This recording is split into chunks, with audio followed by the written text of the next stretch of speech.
As far as Dalek stories go, this one was okay. I mean, the first half was pretty good, the second half was eh. So in this episode we finally actually get to meet Danny Pink and another woman called something Blue, I forgot her first name. But apparently it's been about 3 weeks since Clara last saw the Doctor, which is a shame because that means we missed most of his character development. We're just seeing him like he pretty much is going to be for the rest of the series that he's going to be in. And that was disappointing, but the first half, like I said, was okay. We met Danny Pink, we got to see Clara and the Doctor come together. This episode in many ways felt like a mixture between Dalek and Asylum of the Daleks, and that's where the halves come in. The first half felt a lot like Dalek. As the show progresses, I mean, we're at 51 years, but still, as the show progresses, it's going to be harder and harder to do something that hasn't been done on the show before. But two very interesting Dalek ideas were put into this episode. The idea of a good Dalek and going inside a Dalek. I also thought it was interesting when they were being shrunken down that the Doctor was telling Clara that she needed to breathe, but she was going to feel like she'd want to hold her breath.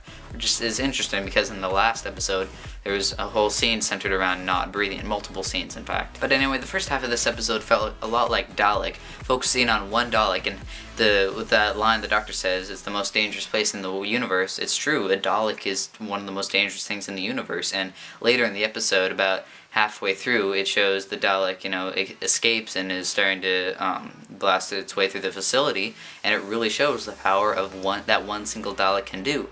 But then it gets a little lightsaber syndrome-y in the second half and shows a buttload of Daleks, which reminded me of Asylum of the Daleks, which was an okay episode. We got some interesting characters that just sort of died. Something very interesting happens in this episode, though. We know that the 12th Doctor is going to be much darker than the 11th, but in this episode he just straight up kills a guy so they can get away freely. The 11th Doctor would never let that happen. But yeah, overall it was an okay episode. I'm actually really worried about Season 8 because so far the 2 episodes haven't really done it for me. I mean, The Beast Below wasn't that good in my opinion, but at least it had, I just wasn't that interested in the story, but the episode itself was very strong, and with the 11th Hour and The Beast Below, those were great 2 first episodes, but these 2 are kind of like, okay. I wasn't even a fan of the 10th Doctor's first episode, but I ended up really liking his episodes, and they have some of the most creative and interesting plots, so you never know. But I'm kind of worried about Robots of Sherwood, because that premise does not really sound interesting at all.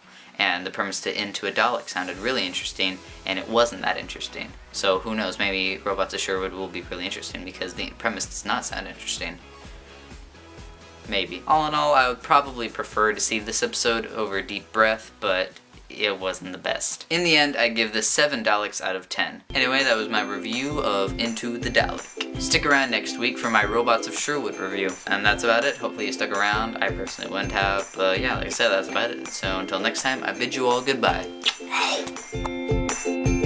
I'll meet you where the earth meets the sun and the weather is warm because the scene just seems so much nicer way out there.